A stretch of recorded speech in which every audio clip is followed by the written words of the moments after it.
कि बहुत ही शुभ अवसर है।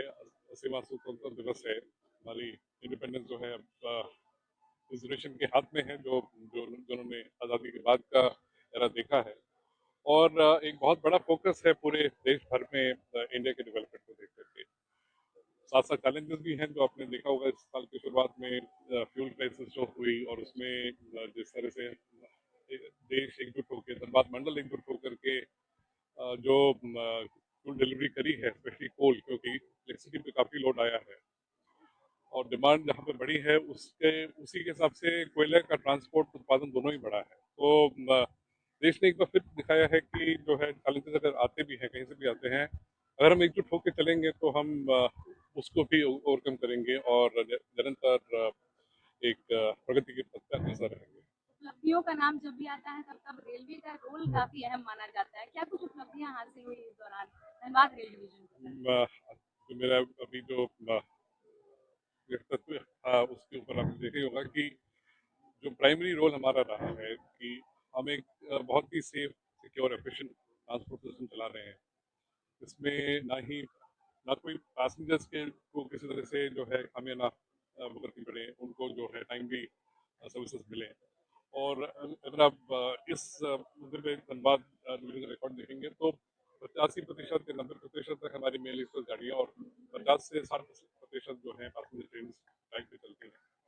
और इसी को बरकरार रखते हुए हमने जो है लोडिंग पिछले वर्ष की तुलना पे ऑलमोस्ट 20% जो है बढ़ा के रखी है, क्योंकि जो थर्मल पावर प्लांट्स हैं उनकी डिमांड काफ़ी बढ़ गई थी, क्योंकि फ्यूल प्राइसेस होने के कारण से इलेक्ट्रिकल ग्रिड पे डिमांड बढ़ी हुई। और अभी तक जो हमें टारगेट दिया गया है, जो जुलाई माह तक, वो हमने पूरी तरह अचीव करा है। तो एक हमारे लिए भी एक टेस्ट रहा कि सिस्टम कैपेसिटी कितनी है, उसको उसमें मापने का एक अंदाजा हुआ। कहाँ कहाँ पर बॉटलनेक्स बन रहे हैं उसको देखने का मौका मिला, और उसको जो है आगे चल करके सुधारने का मौका मिल रहा है। जैसे कि धनबाद को आगे कुछ टिप्स भेजे जा रही है कि नहीं, रेलवे ट्रेन का माध्यम से ट्रेन की कमी हुई है, उसको लेकर कुछ गिफ्ट देने जा रहा है कि नहीं सर? ट्रेन की कमी तो नहीं है धनबाद डिवीजन में। अगर आप देखें किसी भी से कंपेयर करके देखें तो आज के दिन में हम ऑलमोस्ट डेली बेसिस पे 200 से ऊपर पैसेंजर ट्रेन चलाते हैं और करीब 150 माल गाड़ी चलाते हैं। ये हमारा डेली का टारगेट है।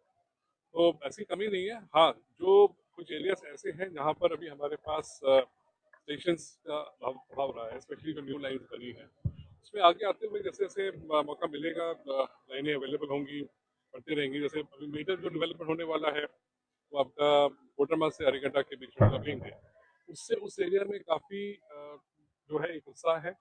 हमें खुद एक बड़ा इंटरेस्ट है, क्योंकि वहाँ पर हमारी लाइन कैपेसिटी डबल होने से लोडिंग और पैसेंजर ट्रेन का संचालन बहुत ही आसान हो जाएगा। अभी बड़ा कठिन है, क्योंकि सेक्शन बड़ा डिफिकल्ट है और सिंगल लाइन होते हुए उसमें टाइम बहुत लगता है।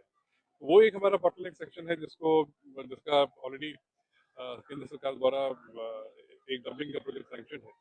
तो इसी के साथ साथ कई और लाइन एक्सटेंशन के प्रोजेक्ट हैं जो डबलिंग हमारी इस तरफ हो रही है। थर्ड लाइन डाली जा रही है, डबलिंग हो रही है चंद्रपुरा रखितपुर साइड में। थर्ड लाइन डाली जा रही है चंद्रपुरा से गुम होते हुए धनबाद आने के लिए। फिर जो डीएफसी कॉरिडोर जो अभी हम लोग मल्टी ट्रैकिंग प्रोजेक्ट बोलते हैं, थर्ड और फोर्थ लाइन जो पीपीसी के ऊपर है, तो इससे आने वाले दिनों में जो है जो कैपेसिटी ऑपरेशन होगा उसमें हमें दोनों टाइप की गाड़ियों से संचालन करने का मौका मिलेगा, जो अभी एक तरह से बॉटलनेकिंग जो कैपेसिटी बॉटलनेक जो है वो ईज आउट हो जाए। देशवासियों को बस क्या संदेश देना चाहेंगे सर? तो इंडिपेंडेंस है, देश हमारा है, एकजुट होकर के एक ही मुद्दे से सोच करके काम करें कि सर प्रगति करनी है, क्योंकि जब तक आप ग्रो करेंगे, जब तक आप प्रगति नहीं करेंगे तो आप पीछे छूट जाएंगे। और एकजुट होना बहुत ज़रूरी है, और इंश्योर करना है कि हमारा जो भी कार्य हम करें वो एक देश की बिल्डिंग में जाए, उसके अगेंस्ट में जाने का वो जो भी कार्य करें उसके देश को डिस्टेबलाइज करने वाली कंडीशंस में ना लाए। तो एक सिंगल एम से होना चाहिए कि सब we will build the nation and nothing, you know, everything should be pointed in that direction. Sir railway का जो बैक साइड है उधर से जो पुराना बाजार, हाँ सर, जो पुराना बाजार वाला है, वो वहाँ पे अगर हम लोग लोगों से बात करते हैं तो लोग वहाँ पे जो वेंडर्स बैठते हैं, जो भी सब्जी वाले बैठते हैं, तो उनसे बात करते हैं तो वो लोग बोलते हैं कि डीएमसी वाले का मतलब रोल है यहाँ पे, और रेलवे से बात करते हैं तो रेलवे वाले बोलते हैं कि मतलब हम लोग का रिस्पॉन्सिबिलिटी नहीं है। तो लेकिन सर नहीं वो तो नहीं, आप लोग उसमें जो कुछ पोर्शन है जो कि अगर बाउंड्री वॉल देखेंगे, अभी बाउंड्री वॉल बन गई है, वहाँ पर जो है उसके जो नॉर्थ एरिया है उसका वो रेलवे की जमीन है, और बाउंड्री वॉल तक साउथ साइड हमारा इतना डेवलप नहीं था, लेकिन एक major development plan Dhanbad station का ऑलरेडी बन चुका है, जो पिछले 6 महीने में बना है। इसमें साउथ साइड नॉर्थ साइड को एक इंटीग्रेटेड डेवलपमेंट के प्लान में लाए हैं, और जल्दी अगर ये सैंक्शन होता है तो हम लोग को बहुत अच्छा एक धनबाद स्टेशन का स्वरूप दिखेगा आपको, जहाँ पर ट्रेन्स नहीं, उसके साथ साथ बसेस, ऑटो, टोटो और जो आपकी कैब हेलिंग टैक्सीज हैं, उनके लिए भी एक डिमार्केटेड एरिया है। तो आपका जो पैसेंजर ट्रांजिट है स्टेशन से निकल करके आपको अपने ट्रांसपोर्ट तक जाने के लिए, वो भी बहुत ईज आउट होगा। और इसी के साथ साथ जो है, जो वेंडिंग जोन्स भी क्रिएट करे जा रहे हैं, जहाँ पर हम लोग जो एसेंशियल गुड्स के वेंडर्स हैं, उनको हम एक मौका दे रहे हैं वहाँ पर आकर के अपने गुड्स वेंड करने के लिए। और इसके लिए तो पहल ऑलरेडी चालू है। इनफैक्ट ये काम हमने ऑलमोस्ट 300 दुकानों के लिए ऑलरेडी एक पहल चालू कर दी है, जो कि एडवांस में होगी। तो वो स्टेशन के अंदर के परिसर में होगा? नहीं, जो एरिया जो डिमार्केटेड है, जो स्टेशन जो 8 नंबर प्लेटफॉर्म है, उसके साउथ का जो एरिया है, जो अभी थोड़ा सा वीरान सा रहता है, उस एरिया को डेवलप करने की बात है।